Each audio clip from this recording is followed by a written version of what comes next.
Bop, bop.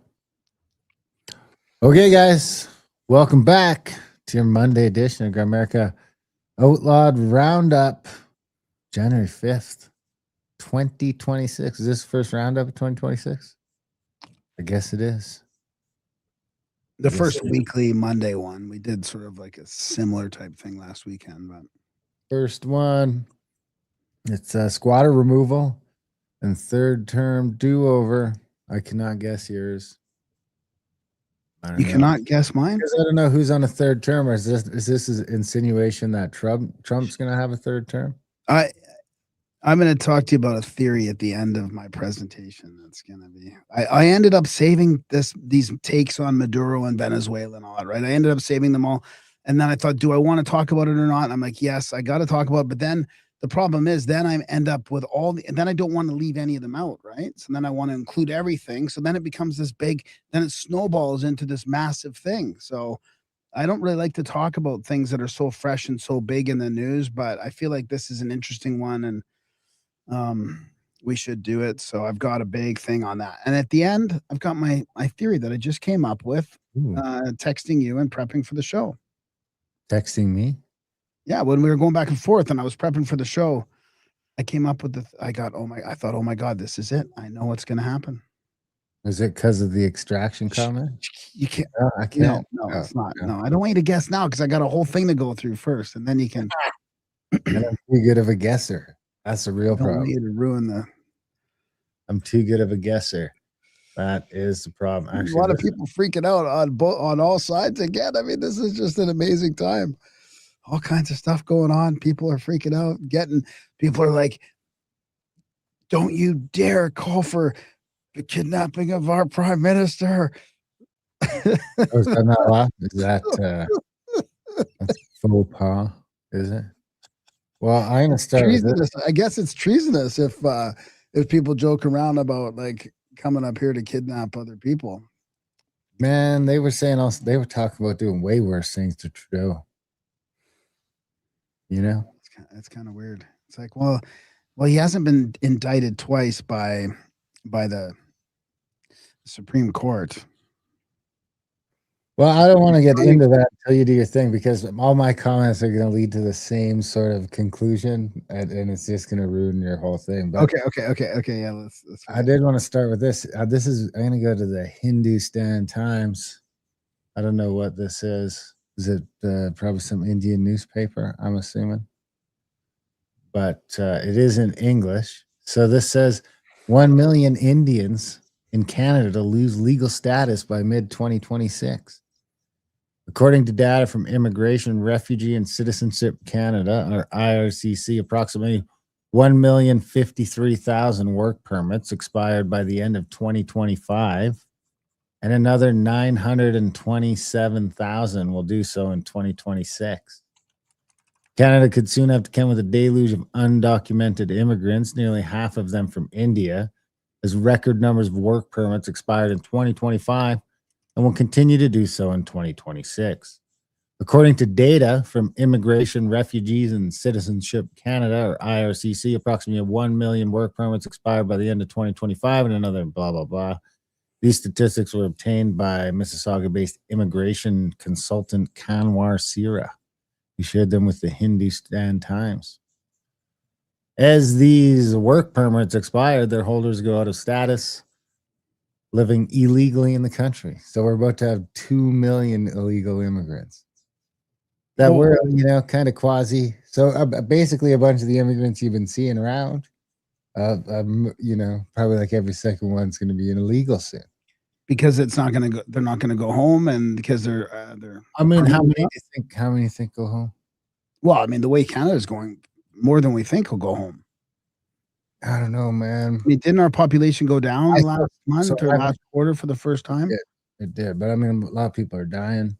A lot of people going to the States, which isn't going to be an option for a lot of undocumented Indians. I haven't been to India. You have been to India. So no, I haven't been to India. No, you haven't. I almost did. I almost went. Because my assumption is that, I mean, I haven't been to India either, but I mean, the part of India that these guys are coming from is probably not great. It's probably like even a shitty Canada is better than what they got going over there. And they got like they're starting Dude, to get a you don't stranglehold have on the government. Why not just try and keep it up when you're starting to get a stranglehold on the government? It's like in BC, you're like 3 elections away from being a votable bloc that could become a majority party just of migrant Indians. well, the And then winter there's for one thing. I mean, even putting aside Canada's economy, 6 months of snow and the winter driving and having to get all your I hope you're right. I hope you're right. I will pray to whatever gods you pray to.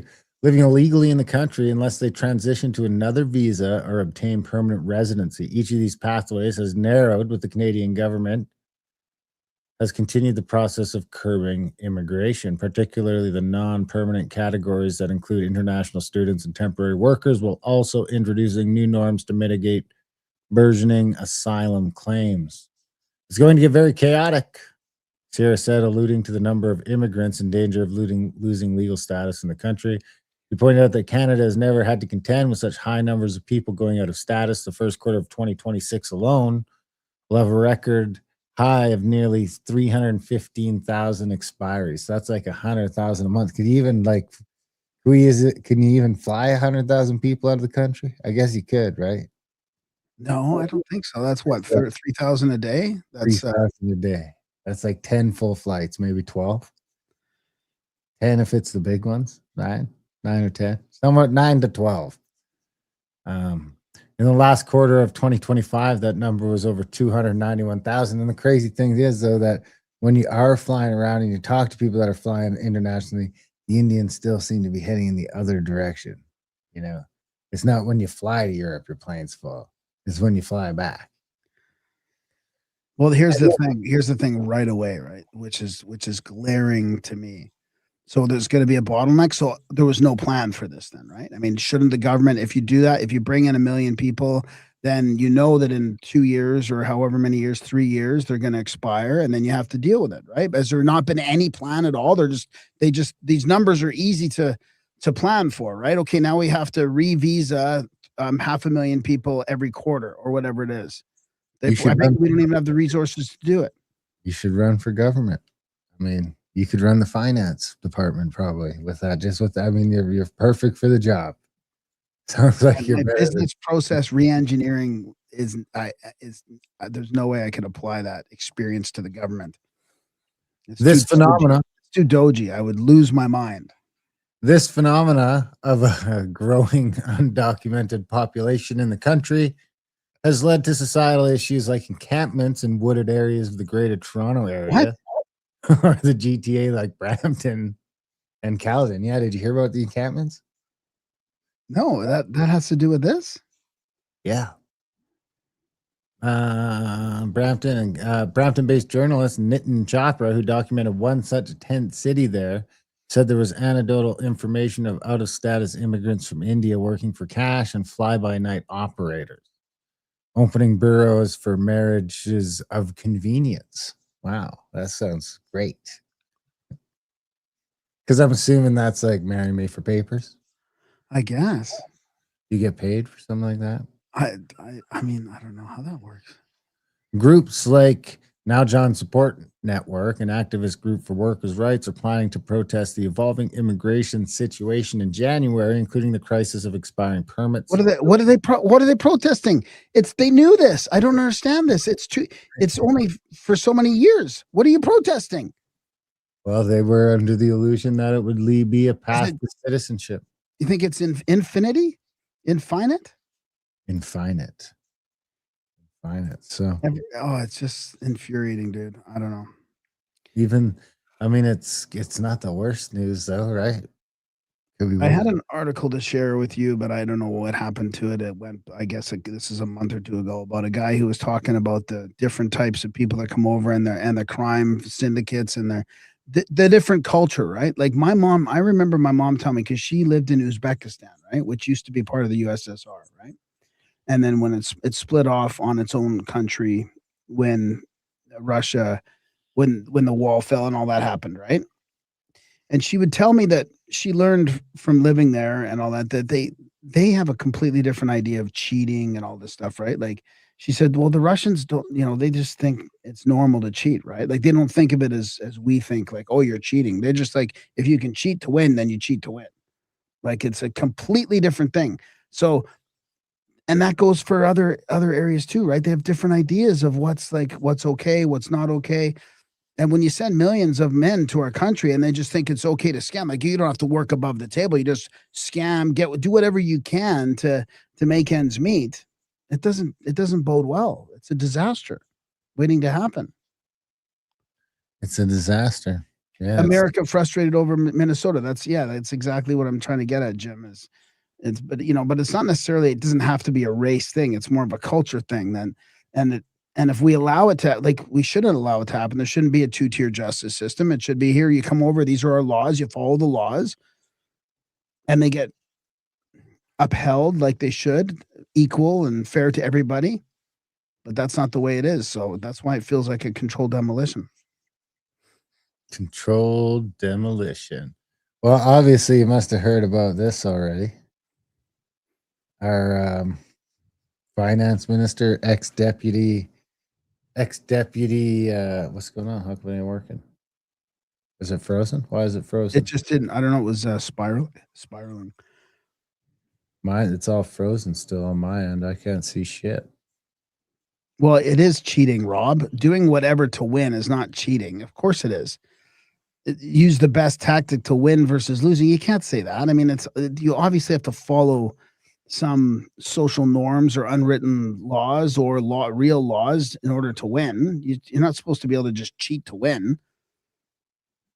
My shit is frozen. It's fair. I mean, it's just like in a hockey game. Well, so you think diving all over the place is okay, I guess. I mean, if you think that diving is okay to win, then, but I mean, like the Czechs will dive all over the place. I mean, I played against the Czechs and they are divers. It's a real thing. They dive all over the place. It gets so fucking frustrating. You bump into them and they just flop on the floor.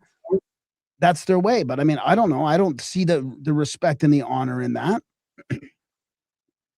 No, it seems like my shit unfroze and stuff. So speaking of no respect or honor, I mean, you remember Christina Freeland? Doge shouldn't have been. Okay, sorry to interrupt. Go ahead. Yeah. Christina Freeland was the finance minister. Chrystia Freeland was a finance minister, deputy prime minister that sent like $20 billion or so, give or take, to Ukraine. Now she's going to go work in Ukraine. She has resigned her seat in parliament, which is good news, I guess. But Zelensky, I mean, it can't be a coincidence, right? You're just moving to the country that we gave a bunch of money to, like you haven't siphoned off $100 million into account of your own. That's, as far as I'm concerned, you're moving to Ukraine to just be ultra rich now, do whatever you want. So this is from Zelensky, that is a piece of shit. Today, I appointed Chrystia Freeland as an advisor on economic development. Chrystia is highly skilled in these matters because Canada's gone great, right? The Canadian economy is so on fire in her tenure, and has extensive experience in attracting investment and implementing economic transformations. Right now, Ukraine needs to strengthen its internal resilience, both for the sake of Ukraine's recovery, if diplomacy delivers results as swiftly as possible, and to reinforce our defense, if blah, blah, blah. So that is one of our sitting House of Parliament members is going to work for Zelensky, a person she's signed off on giving billions and billions and billions of dollars to. 20,000 million. Oops. You shouldn't say the B word. It's 20,000 million. 24,000 million, I think. 24,000. I mean, $24,000 is a lot. We're talking about $24,000 million. $24,000 million. Yeah. That's messed up. Do you want to take a turn? Yeah, but mine's going to be big. So is it all the Venezuela stuff already? Yeah, it's going to be the Maduro stuff. Yeah. I mean, because I don't know how long it's going to take. So I kind of have to fit it into either this half or the second half. So I thought we might as well do that in the first half, right? I guess. Let's go to the New York Times, which is weird, but here we are. 10 people are convicted of cyberbullying France's first lady. The defendants made false claims about Brigitte Macron, the wife of President Emmanuel Macron of France. They made false claims. So I guess has it been proven? Let's see. They use a real feminine picture of her too, of course, right? Probably the most. That's probably the nicest picture she's ever had taken of her. It doesn't look like there's an Adam's apple at first glance, but anyway, yeah, 8 men and 2 women were charged for harassing her, online harassment. Charged for online harassment. 3 of whom were tried in absentia, which I'm assuming is meaning they didn't show up. Were given a range of sentence. One received 6 months in jail. Other punishments stretched from mandatory online harassment awareness training to an 8-month suspended jail sentence. The court also fined each 600 euros and ordered them to contribute a total of 10,000 euros in compensation to Mrs. Macron. So they got to pay this bitch. 5 of those convicted were also barred from using the social media platform involved in the case, X, for 6 months. They were tried after posting messages and photos on social media that wrongly suggested that Ms. Macron, the wife of President Emmanuel Macron of France, was born a boy called Jean-Michel Trognon. The name of her older brother. The 7 defendants tried in person denied wrongdoing, variously saying their posts were either meant in jest or constituted a legitimate debate. Only one apologized. That was probably the one that didn't have to go to jail. So anyway, Miss Macron, 72, met her husband when he was 15, and she was his 39-year-old drama teacher. She later divorced her husband and married Mr. Macron in 2007. Shit show. They're suing Candace Owens for slander in the United States. So she might have to pull it out then in the United States. Pull it out. That dude's getting a lot of money, like Rob says. Yeah, 100K, 100,000 euros for being slandered. Yeah, not a bad business. It's not a bad business. I'm sure I'm getting slandered up and down today a little bit with that stupid letter I wrote going. I found like a few posts where that people have grabbed onto it and posted it and got like more comments than I'm interested in reading. You know, as soon as it's like over 10 or 20, I'm like, Is this on Facebook or X? Facebook. I've only found it on Facebook so far, with maybe like combined 700-800 comments on it. I mean, we should probably mention it, right? So it's the Indigenous Opinion Substack, and it's called Open Letter to, who is it again? To the leadership of Sturgeon Lake Cree Nation and to Alberta's chiefs. I mean, more specifically to Chief Sunshine, the guy that's just coming out and immediately fighting Alberta separatism without using as a bargaining chip. You know, and to some extent, we need them on board if we're going to do it. There's going to be a negotiation period, and you'd think you'd be just immediately going to that. And maybe he is negotiating, you know, just in a shitty way. He's just like, nah, it ain't happening. But maybe just wants someone to pull out their checkbook.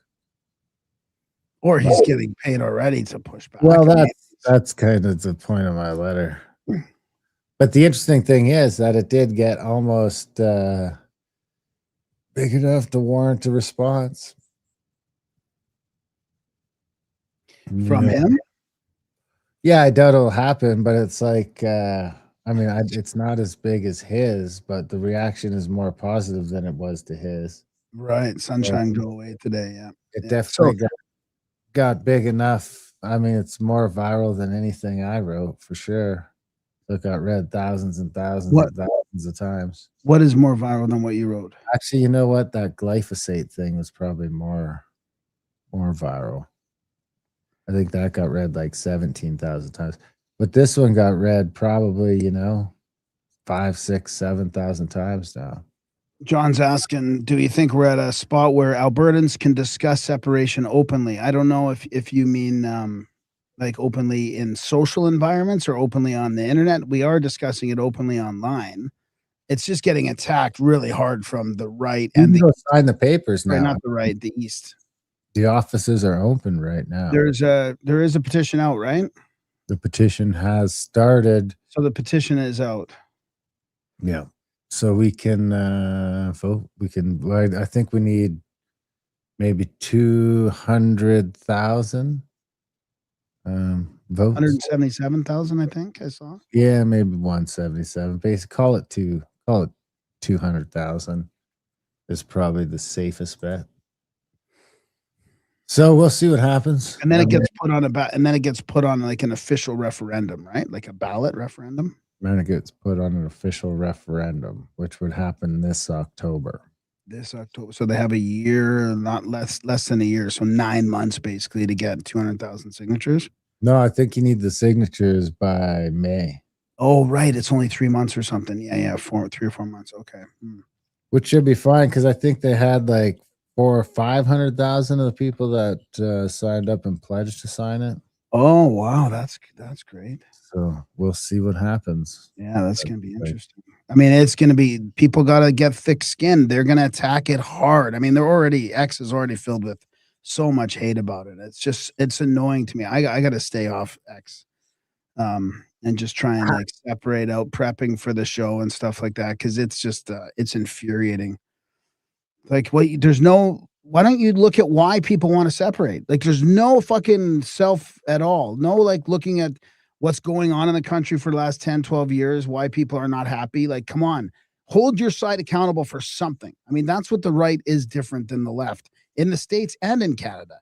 It's more factioned. It's more separated and not as culty as the left, just following everything their side does, no matter what, because everything to the right of the left is called the right. So we're all kinds of different factions in there, right? There's the libertarians and the anarchists and the conservatives and the right wingers. And like in Canada, it's weird because there isn't really a lot of right wingers past the conservatives, and the conservatives are very center. But even still, we don't like us, for example. But I mean, we're not a good example because we're not really political in that way. We don't really, hitch to either side. But the people on the right will complain about Pierre and the right a little bit more than the left. They'll rip them apart. I mean, almost. They'll rip them apart. Yeah. Some of them are just fanboying, but other ones just torch both sides and have nowhere left to go. That's kind of anyway. My Facebook just started pinging off like crazy. So I shut it. I put my Facebook in private mode. So did you see any of the negative answers at all, or? I seen a couple. Yeah, there's definitely a few in there, but it was mostly positive. Honestly, most of the negative stuff seemed like people that didn't quite fucking read it or didn't comprehend it. Like it was almost like too much for him to like put two and two together. I actually had one guy like freak out at me and then come back later and apologize and be like, I fucking read it wrong. Sorry. Right. I bet you they don't realize how anarchist that is, that whole thing, in a way. I mean, maybe anarchist is not the right word, but can you just tell everybody what the gist of it was? So anyway, I locked my shit down because I don't need a bunch of weirdos fucking creeping my Facebook over it, It's too much. It was just an open letter to Buddy asking him what. I mean, I don't want to read it because it's just a bit long and a bit much, maybe. But it ends with. It's not that long. Read it. God damn it! Pull it up, and read it, and then I'll get it. And then I'll get it. Well, I told you that I was happy that because it was going viral, it didn't have my fucking face attached. Oh, to it. Yeah, sorry, dude. And now face to it. You read it. So it says an open letter to the leadership of Sturgeon Lake Cree Nation and to Alberta's chief. To the leaders of Sturgeon Lake Cree Nation, I am asking this openly because after 150 years of living under the so-called trust of the Crown and the federal government, nobody ever seems willing to answer it straight. What exactly about the current system is good enough for you? Is it the fact that Indigenous kids make up roughly 54% of children in foster care? Is it the suicide and addiction rates, which are many times higher than the rest of the population, 8 times higher in some places? Is it that more money than ever is being spent on indigenous issues, yet our communities are still broken, overcrowded, addicted, and dependent, with little to show for it in real infrastructure, real ownership, or real opportunity? For 150 years, chiefs from coast to coast have been bought off, managed, or absorbed into the system, and our people are the ones paying the price. The system doesn't reward results, it rewards compliance, it rewards managing poverty, not ending it. So tell me plainly, what is working? What benefit are you enjoying today that couldn't be enjoyed and exceeded on land actually owned by our people, deeded to us, not held by the federal government, and managed by chiefs who answer to Ottawa before they answer to their own people? Tell me, Chief Sunshine, what treaty right are you enjoying that couldn't be exercised on land that can be developed, leveraged, passed on, and defended like everyone else's in this country? And while you're at it, explain this part too. What about the other nations in Alberta? What about our people as a whole? Shouldn't something this fundamental be discussed openly as a people? I am a treaty Indian in Alberta. Nobody asked my opinion. Nobody asked the opinion of countless others like me.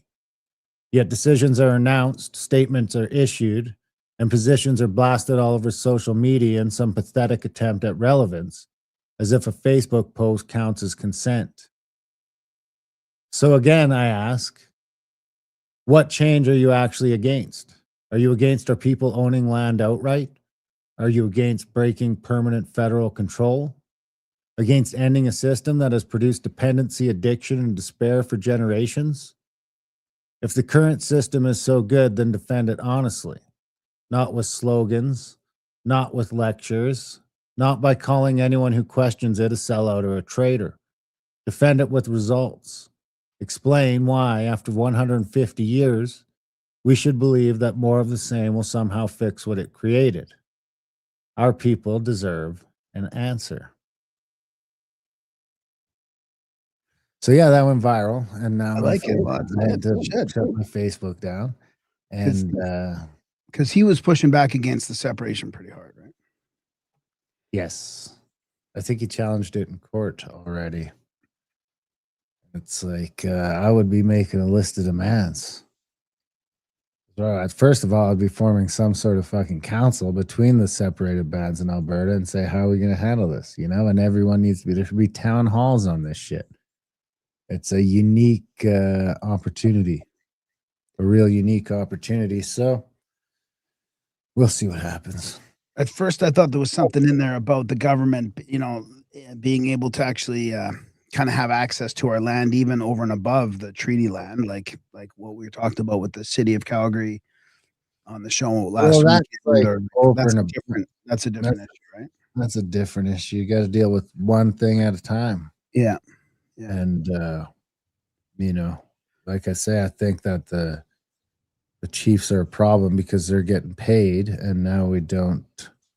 So it's like, because the one thing I have got is messages from like half dozen treaty Indians that are like, me and my whole family feel the same way. So it's like there's no Indians freaking out on me for anything ever. Right. Like any of the negative stuff is like people that are taking it out of context, or just people that hate Indians in general. And they're like, fuck y'all, which is fine. But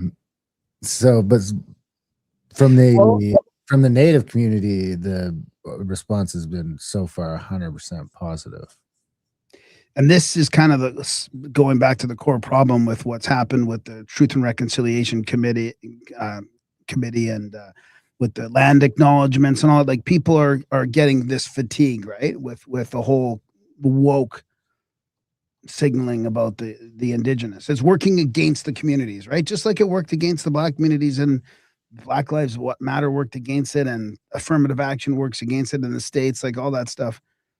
It's kind of it's backfired. All this virtue signaling is backfired. Now there's probably more racist than there was when we were trying to work together with everybody.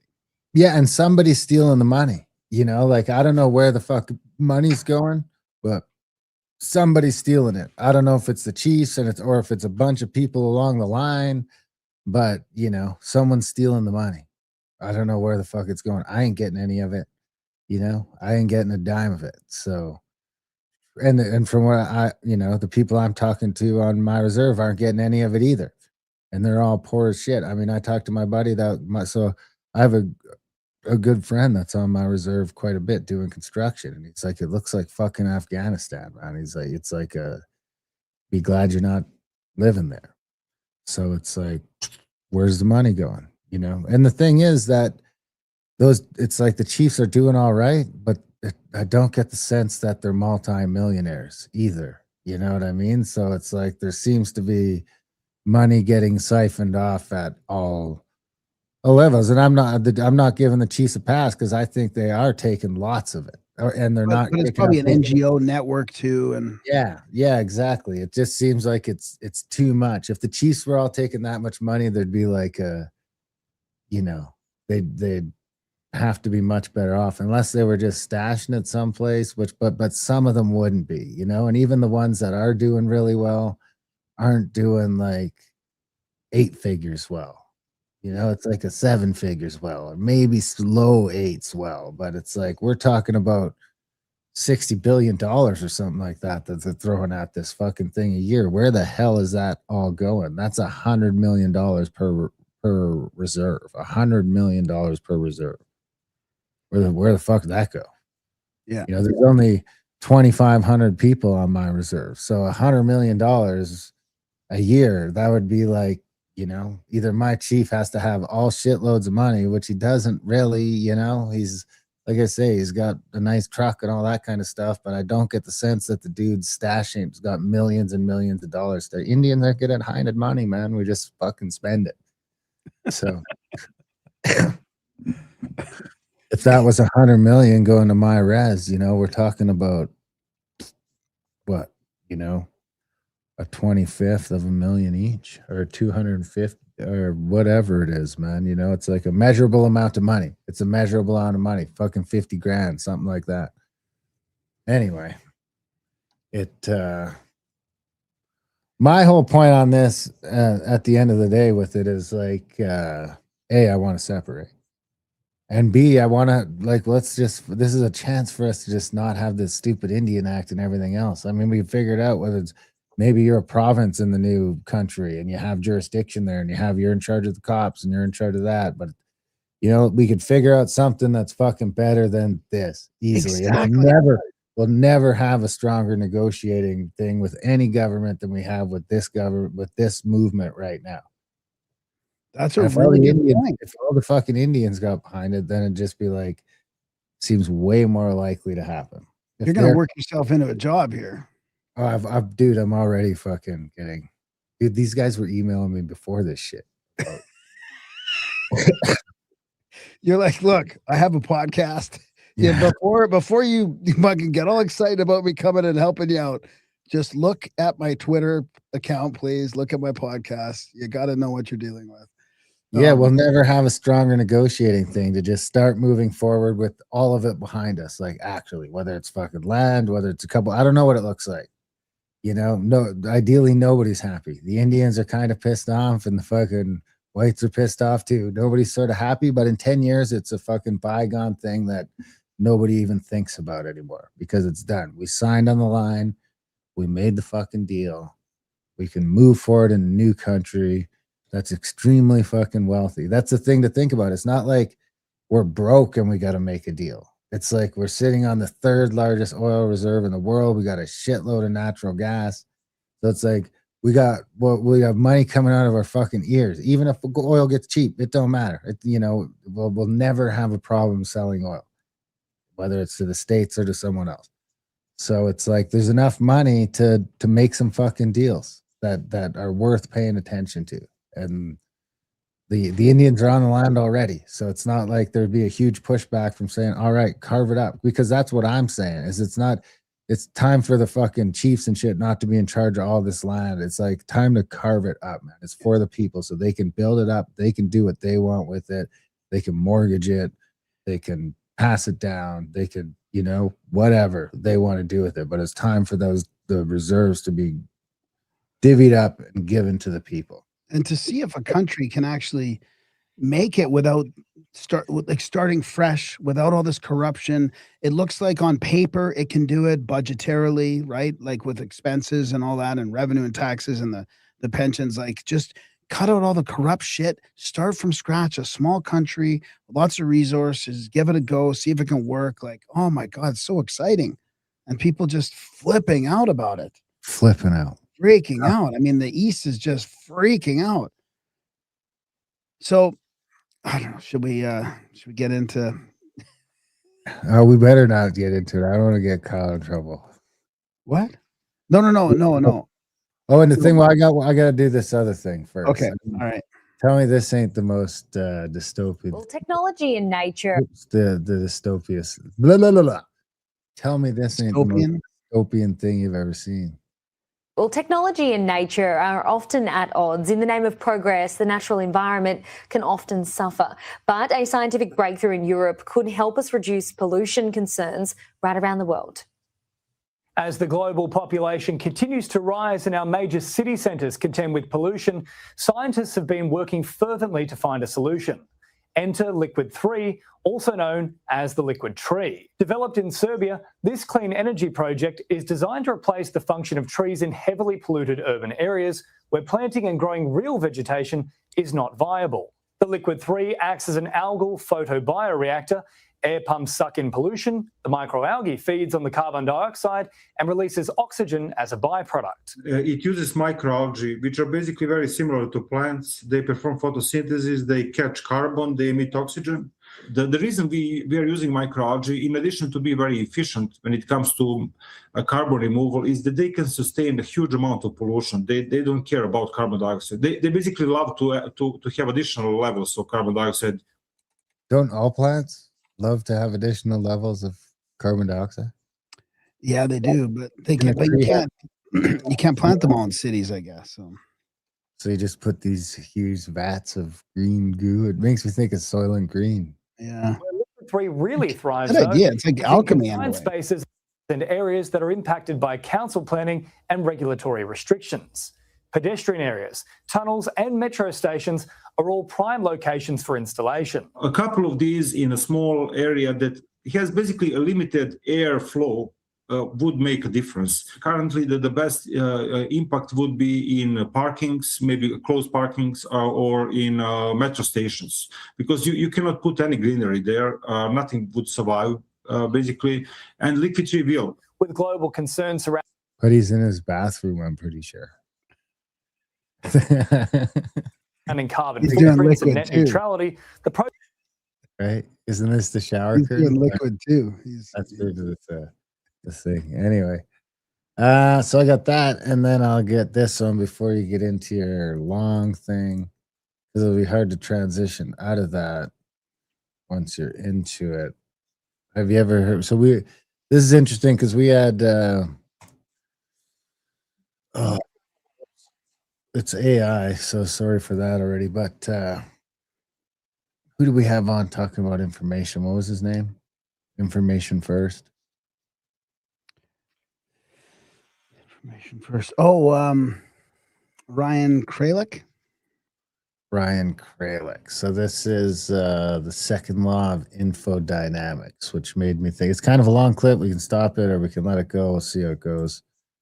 But this made me think of that episode. This is this unraveling the second law of infodynamics. Have you ever wondered why time only moves in one direction? It's a question that has puzzled scientists and philosophers for centuries. The answer may lie in the intriguing world of infodynamics, a fascinating branch of physics that deals with the flow of information in physical systems. This is not the flow of information as we know it, like sending a text message or reading a book. This is about how information moves and changes within the very fabric of the universe itself. At the heart of infodynamics lies a fundamental principle known as the second law. This law guides the flow of information, much like an arrow pointing the way for time. The second law of infodynamics is not just about physics, it's about understanding the nature of time itself. So, what is the second law of infodynamics and why does it matter? Well, let's dive into it. At its most basic, the second law of infodynamics is all about entropy. Now, entropy might sound like a complicated term, but it's really just a fancy way of talking about disorder. Picture a pile of sand. Each grain is in a random place, right? That's high entropy. But if you could somehow arrange each grain perfectly, that would be low entropy. Now, the second law of infodynamics states that in a closed system, that's a system where nothing is coming in or going out, entropy will always increase over time. In other words, things tend to get more disordered, not less. But where does information come into this? Well, information is a way of describing order. If you know exactly where every grain of sand is, you have a lot of information.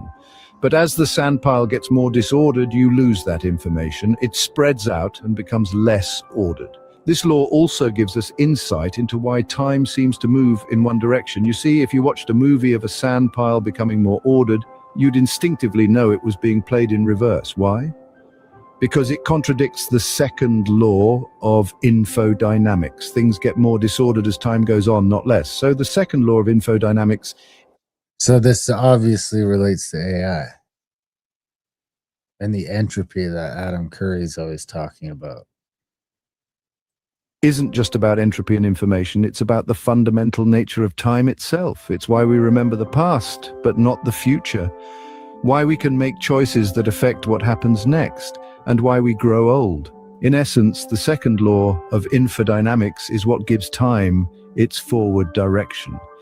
Why should we care about the second law of infodynamics, you might ask? Well, this law is not just an abstract scientific concept, but a fundamental cornerstone that shapes our understanding of the universe. By helping us comprehend why time seems to only march forward, never backward, it offers an explanation to our perception of time's unidirectional flow. It's like an unseen arrow, constantly guiding us from the past through the present towards the future. Moreover, it provides insights into why certain processes in nature are irreversible. Ever wondered why a broken glass doesn't spontaneously piece itself together, or why a cup of coffee doesn't unmix itself? It's the second law of infodynamics at play, dictating that certain events can only unfold in one way, not the other. So when we talk about the second law of infodynamics, we're not merely discussing a physical law. It's a lens through which we view the world, a guide to the fundamental workings of our universe. It's a key to understanding the very fabric of our reality. So, the second law of infodynamics is not just I think that's enough of that. But, Yeah. I mean, it could explain why the AI seems to have peaked so early. You know, it's just too much for it. It can only make it worse. There's no way to like, other than like trying to launch a new model, I guess, and just give it a new way to dissect the information, but it's always just gonna be the best right in the beginning for a small amount of time and slowly get worse. Which is my personal experience as a pretty heavy AI user. Right? What about you? We're probably using AI more than most people. It's getting better and worse at the same time. But I feel like it's the opposite in real life though well, maybe that's why, maybe that explains civilizational and cultural collapses too. I mean, it just gets, maybe that's part of why we collapse. I saw a great video on civilization collapses and stuff, and not like from external things, but just what happens when you go into the cities and then the cities develop and then you have to bring people in, and what happens in a society. Maybe that's the same thing, right? Yeah, exactly. Mm. Just you can control the entropy or manage it for a certain amount of time and be productive until it just eventually, once a city gets to a certain amount of size, then it's fucked. Yeah. It's game over. Yeah, I was thinking about how we should be designing like the next phase of humanity, knowing all this now. If we don't completely collapse, will be to design like spread out living communities and stuff. So it'll be more like medium density or low density, spread out through the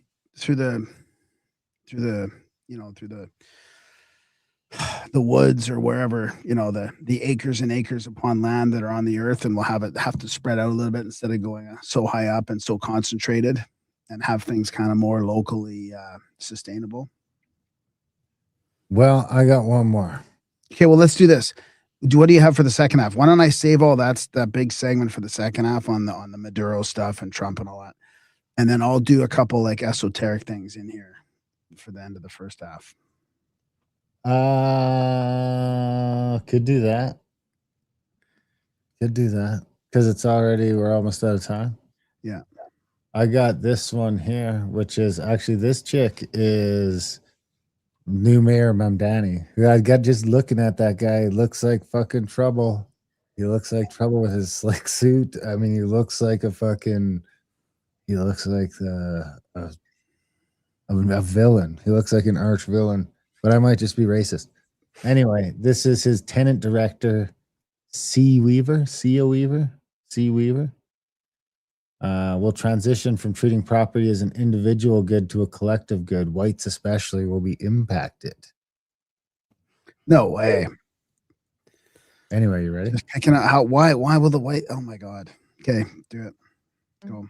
I think the reality is that for centuries we've really treated property as an individualized good and not a collective good, and we are going to transitioning to treating it as a collective good and towards a model of shared equity will require that we think about it differently, and it will mean that families, especially white families, but some POC families who are homeowners as well, are going to have a different relationship to property than the one that we currently have. What do you think? Well, I think that they don't understand that humanity, like, we need to be able to own stuff, like, you know, living, you know, owning nothing and being happy is not really possible. We need to. I've just experienced it in firsthand in my life, where I've seen somebody take that step to owning property and just becoming a completely different. I shouldn't say completely different person, but you can see them glow, you can see them change, you can see them grow with actually the ownership of property. I think it's a human, it's a deep need that we have for humanity. And this collectivist stuff is just ignoring all that, and it's not going to work. What do you think they're going to do? Do you think they're going to start like throwing people into spare bedrooms and stuff? Yeah, maybe. Yeah. That would be like, you can't have unoccupied houses. No Airbnbs first, like no unoccupied houses, and then no air POC. So it'll be air POC. Air POC. I don't want that out. Anyway, probably time to escape from New York. Fuck you, Kyle. Also, only racist. All right, just kidding. I love you, buddy. Where do you want to go next? You want to take a turn? Everything I got can almost wait till the. Oh wait, I didn't do my squatter thing yet, though. Okay, yeah, keep going. I can just do the second half, and I'll save all that esoteric stuff for later, for another time. So this is a exit strategy for us. As God damn it, as you know, if we need to, we have if the donations keep going down, we got a chance to get it. If we can't get enough people to sign for plus. California man armed with a samurai sword, grenades, AR-15s, and M90 shotgun. I mean, this sounds awesome too. M90 shotguns offer squatter removal service with a 95% success rate. What? The ASAP squatter removal CEO, James Jacobs, removes squatters in Northern California. He's been in business for 7 years. Jacobs says the company first conducts surveillance to confirm the squatters are on the property illegally. Then they perform what he calls a breach and clear. Lease agreements with property owners allow his team to enter and remove squatters. The cost of using ASAP squatter removal to get a squatter off your property starts at $10,000. And I get the sense that this guy just gets to go from place to place living there too. He just loves it. Yeah, he's like, oh yeah, bust them out, kick him out. So here he is doing his sword moves. Let's have a listen. Breaching is breaking into the property And then clearing is actively going through the rooms and making sure there's no active threat. According to Jacobs, lease agreements are signed between him and the property owners to allow his team to go in and remove squatters. And it's not just samurai swords used. AR-15s, we have M90, shotguns. He's been in the work of removing squatters for 7 years and says it's a completely legal process. I talked with Cron 4 legal analyst Stephen Clark, who says that might be the case, but that the tactics used to remove someone from a property could lead to a criminal liability. The samurai sword is a deadly weapon, and if there was a confrontation with a tenant or someone overstaying on the property, and that samurai sword was used to inflict injury, that could result in a criminal prosecution. Clark recommends going through law enforcement and the court process required to remove someone from the property. Jacobs disagrees, saying he's well aware of the risks, which is why he takes precautions to avoid legal battles down the road. I have a $1 million insurance policy. I have an in-house attorney. Heck, people make wrongful claims against my business all the time just to try and get money. All the time. People are like, this dude came at me with a fucking sword. I love it. I love how he's just got the sword there. Surprised he doesn't have a shield too, or something, or some armor to put on. But it's interesting how bad it's gone down there. I had a friend that had squatter problems, and it's like it's bad because even legally, it's hard to get him out of there. Like, no wonder why there's a need for this guy. Everyone's monitoring them. They go out, they breach the place, they go in, they hide out. The other people come back. They're like, "This is no longer your house. You're out of here."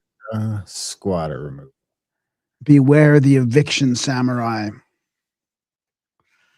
Yeah, the sword's a weird touch on that whole thing. Why the sword? That's not messy. That's not messy. Messier than a gun. Well, not only that, I can't take you seriously. You're like a fucking retard now. You know what I mean? Like you're not going to. Who goes in thinking if I have a samurai sword, I'm going to look cool. Chicks are going to dig it. You know, like he couldn't have read that fucking situation more poorly. Maybe have like a sidearm, like on a holster. Well, he's got guns too, right? Yeah, I know. I'm just saying from a optics standpoint, you look like fucking George Michael in the garage playing Star Wars. Whereas if you just have a nice piece on your hip, you look like a professional. And also, I don't want to fuck with you. I'm not scared of this guy. I think he's a dork. The next squatter, after the squatter sees this interview, he's going to go in there with a samurai sword, and Buddy's going to kick him in the chest. And with his M5 949, you know? Doesn't even know what the fuck he's talking about. Anyway, you can take a turn. Well, do we want to move on or into the second half of the show? Okay, let me do one thing then in this first half, because we talked about Stranger Things and all that. Right? Did we? Oh yeah. Remember when it ended? The show ended not. So I wanted to read this post from Nick Hinton. He's going to come back on our other show, the Grimerica show, in a couple months, maybe a few months in the spring or something. He was on, I think, back in 2018, 2019 or something. So I want to know what you think about this: Stranger Things, Scientology, Stargate, and Martian Jesus. Because ever since we did that segment on the Stranger Things and Stranger Truths and all that, there's been some deeper stuff that I forgot to even talk about. I forgot to tell you about the nod to the Philadelphia experiment too in there, and also the Montauk nod. I think they actually talked about going back to the last finale, had one of them going back to Montauk or going to Montauk to live, which is a really weird nod to the actual place that went through some of the MK Ultra stuff. So it did get pretty weird. And there was isn't that what we would do though if we were making the show? Totally.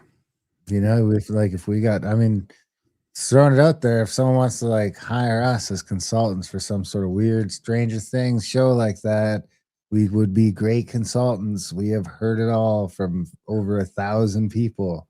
We got 1 million different angles for your show. So yeah. GrammaticAmerica.com. So here he is. I don't really believe Christ can be cloned, but I'm too schizo to not find it interesting. Considering transhumanism, Scientology, Stranger Things, and conspiracies in general are all over the timeline right now, this theory might actually be worth exploring too. Finally, transhumanism is the idea that people will evolve and become superhuman once they merge with machines and become an interstellar species. Believe it or not, this idea was inspired by Nietzsche's Superman concept. The Nazis adopted Nietzsche's philosophy and tried to make mind control super soldiers. And MK Ultra was a continuation of these experiments in the US. I'm going to try and read it from the other page. Here we go. Funny enough, some MK Ultra experiments were performed on unsuspecting hippies who were offered LSD. I think that was the Midnight Climax operation. This happened during the counterculture revolution in the 60s when America first heard the term conspiracy theory. Let's try one more spot here. After the assassination of JFK, many books about this ritualistic death and the Illuminati were published by Discordian authors. Discordians were a group of occultists who believed transhumanism and Aleister Crowley's goddess worship would help humanity defeat the evil Christian elite. Interesting. Think of like Colin's elite, maybe. Now, transhumanism is promoted by Musk, who wants to colonize Mars, the planet Crowley claimed his alien gods lived on after migrating from Sirius. So that's interesting. Ironically, the Nazi rocket scientist von Braun predicted a man named Elon would colonize Mars. I mean, I don't know if he predicted it. He wrote it in a book. He wrote it in a novel. I don't think that's the same unless you're, talking about the occult prediction, like, that being an occult prediction or whatever they call that. Power could go out. So your power. Okay. You know what it's from? Is it got so foggy for so long? It's been foggy for like 4 days. And it accumulates. It's been foggy, but before that, it was kind of warm. For whatever reason, there seems to be some moisture in the air. And it's like, so we got the hoarfrost. Yeah, we got that too. It's like the hoarfrost building on hoarfrost, building on hoarfrost. So now the trees are starting to sag. And like, I went and tried to scrape it off my antenna because my antenna is like 10, 20 times wider than it is now with this snow.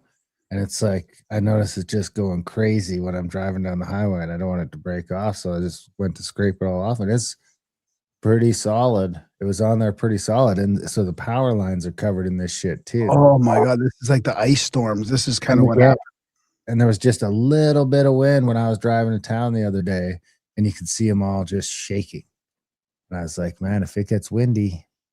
So sure enough, our power went out a bunch of times last night. Oh, what? My wife just said right now in town, there's people on the. Oh no! All right. Well, if it goes out, we know what happened. Jamie Rainwater says in the chats, on an unrelated note, he's going on a ghost hunt next week with an old high school band teacher. Well, let us know how that goes, Jamie. Hope you're doing well. Don't get diddled. Don't get diddled. All right, continue. So interstellar travel wouldn't even be possible without Jack Parsons, a student of Crowley who worked for NASA, which like MK Ultra was created with help from Germany. It might sound crazy, but Parsons invented rocket fuel while doing magical experiments with the Naval Intelligence Officer Hubbard.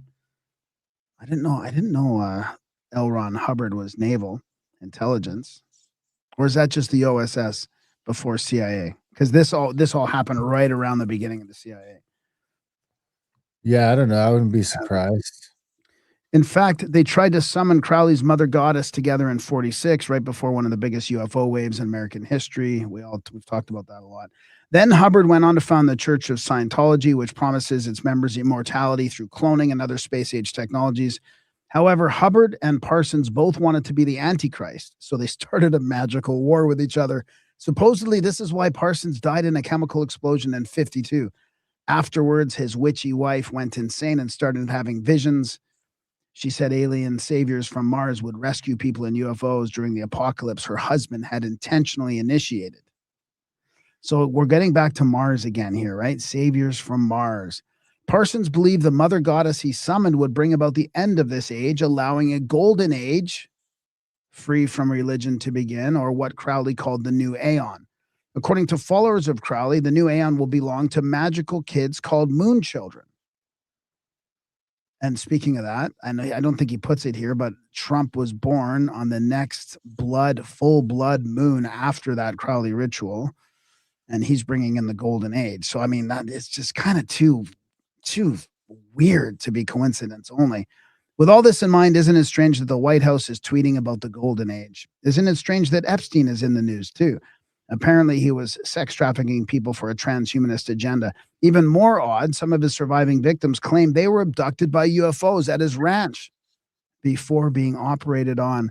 So what does Stranger Things have to do with any of this? Well, the Netflix show was actually based on the legendary conspiracy theory called the Montauk Project, which was supposedly a continuation of a Nazi super soldier program and Crowley's plan to create an army of psychic moon children, hence Stranger Things' hero. The Montauk Project was popularized by a series of partly true but mostly fictional books written by people who were probably hucksters and agents. They were known to hang around certain scientists in Project Stargate, which was basically the CIA's attempt to rebrand MK Ultra as something new agey and cool. Anyways, one of the authors, Preston Nichols, had a relationship with Andrea Puharich, who ran a very real mind control operation on supposed alien abductees, mediums, and children in Maine. Preston does not mention this, though. Instead, he claimed Montauk, New York, was where kidnapped children were taken. I mean, it goes so much deeper than this. This Nick's thing just scratches the surface. I mean, Puharich was the stepfather of Parsons. So there's that connection. There's the connection with Ghislaine and Frank Molina, you know, that connects to the Suicide Squad rocket group. I mean, it gets pretty deep. He also claimed that this was because Montauk was the location of a portal opened by Crowley, which the government had built a laboratory on top of. I mean, this is what Stranger Things was, right? It was called Camp Hero, and it really exists. What really happened there is questionable, though, considering Preston made even crazier claims. He said the scientists that were using technology invented by Tesla to widen the magical portal and make it capable of teleporting kids to other planets, as well as sending them forwards and backwards in time. The kids, of course, had to sit in a magical chair and power this portal with their psychic abilities, just like in Stranger Things. But what Stranger Things never mentioned was that Preston claimed came through the portal. Apparently, it wasn't a demogorgon, but it was a creature similar to Bigfoot. According to real-life subjects of Project Stargate, Bigfoot is an alien from Mars. So this is kind of an interesting detail. Preston said that beings from Sirius came through the portal too, and gave the scientists the internet. This definitely sounds fake. However, it seems somewhat symbolic. The World Wide Web was actually created at CERN, which does look like a portal. It was also created with the help of ufologists like Jacques Vallée, who worked on ARPANET. Funny enough, Vallée also made the first computerized map of Mars. And speaking of Mars, hasn't Elon talked about buying CERN? Didn't he name his company after Tesla? Didn't Trump's uncle have access to Tesla's time travel documents? But I digress. Preston's claims go on and on. The most famous example of Montauk's supposed connection to the Philadelphia experiment, another legendary half-true conspiracy theory. So I don't think I'm going to get into Philadelphia. We kind of know about that. There was something about Christ's crucifixion. Most interesting part comes when they travel back time to Christ. They travel back to Christ's crucifixion and take some of his blood so they could use the DNA to clone him and create the Antichrist. They plan to put an android brain in the clone so they can control it in the second coming. I guess they did this very, very far away. When the Antichrist comes back, it'll be on pay-per-view. At an underground facility on Mars. So maybe Elon already has a transhumanist colony there. Maybe the Martian saviors Parsons' wife talked about looked like Jesus. I highly doubt any of this, but I do believe they will try to pull a very schizophrenic psyop at some point, and that will include a little bit of everything, so it might deceive everyone. So they're talking about, yes, it seems they're staging these fictions to appear real. Why else would they tell us CERN is literally trying to time travel? And why would the Vatican work with CERN? And then they talk about the DNA in the Shroud of Turin. That show we did not too long ago about the Shroud of Turin. Didn't they have access to Christ's DNA in that shroud? But some Vatican scientists really think it was, of course, JPL. Did you know that Jack Parsons first studied the shroud? I don't know if there is DNA in the shroud, is there? It's just like some sort of weird other thing. It's not as simple as DNA. It's like some sort of light phenomena. I think we asked about that, right? Yeah, it's like protons or something were emitted through it. So I think I'm gonna stop there on this one because I do want. I mean, he does get further into some other stuff there about that. In one of the time machines in Dark, that's the show from Europe. It's supposed to be better than Stranger Things. Even appears to be Montauk chair, sensory deprivation chamber. Huh. But then, what's interesting is, yes, I do have something about CERN here. CERN's quantum computer just found something that shouldn't exist. I mean, when people talk about CERN being weird and they are admitting a lot of these things. This is just from like Boxing Day, humbling and exhilarating. In March 2024, so not even a year ago, deep beneath the border of France and Switzerland, something unprecedented happened. CERN's quantum computer uncovered a discovery that defies the laws of physics as we know them. In this video, we dive deep into the groundbreaking research exploring how quantum tech is reshaping the universe, our understanding of it. This revelation could change everything we thought about science. It suggests we live not on the surface of reality, but in one of the many layers, that the atoms we're made of, the light we see, the thoughts we think might all rest on a foundation we never perceived. So that's pretty interesting, eh? So they talk about this being a reality check, but then they also get into this observer breath, how to reshape reality from within. So talking about like heart math and manifestation and breathing and all this stuff, and it being the end of a 2,600-year cycle. But I mean, it does just open up a bunch of can of worms because of CERN's official admittance of certain things about like portals and time travel and stuff like that. So. Time travel. All right, should we get out of here? Yeah, let's do it. All right, second half of show, guys. GrowAmericaOutlawed.ca. Sign up today. It's only $6 a month. You get the whole second half, and it'll be awesome. You can get it on video, you can get it on audio, and you can check out GrowAmerica.ca for other podcasts. Contact at thecabin.com for trips and events, and adultbrain.ca for audiobooks and ebooks. You want to get us started? Oh boy, I don't really want to get us started on this, but I guess I have. All right, let me get us started. No, I'm just kidding. I'm just kidding. All right. You can. I have a long Alex Jones clip that probably just. Oh boy. Do you have the Alex Jones? You know what? Before I start, no, I don't have that Alex Jones clip, but I've got clips of him getting excoriated from other people about all this. But what I do want to say is I'm not like hanging my hat on any of these theories.